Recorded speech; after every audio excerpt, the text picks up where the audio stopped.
Okay, so you just finished practicing some of the multiplying with integers. Now, go back to this piece of paper, and what we're going to do is talk about dividing with integers. The first thing I'm going to do is ask you to circle this word quotient. Quotient, what the heck is that? Quotient is the answer, to a division problem. That's what a quotient is. So, for example, if I were to read this as a sentence, this would be the quotient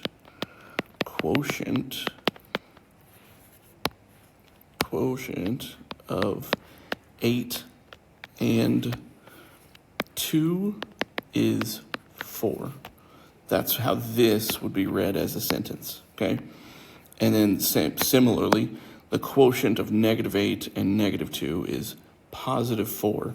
So what's one thing that hopefully you remember, as you just did some of the multiplication, is that guess what? When we divide integers with the same sign, if they get the same sign, it's going to be positive.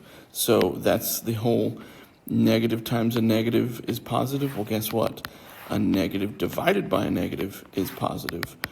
Obviously, two positives dividing each other are going to be positive. And then last but not least, if you divide integers with different signs, then you're going to get negatives, right? The quotient of two integers with different signs is negative. Now, down here in this box is just you fill in what you notice about these two things. Hang on, let me be more specific in my circling. What do you notice about these two things that's going to affect the outcome? Well, hopefully you said something like they have the same signs, right? Or hopefully you said they're both negative.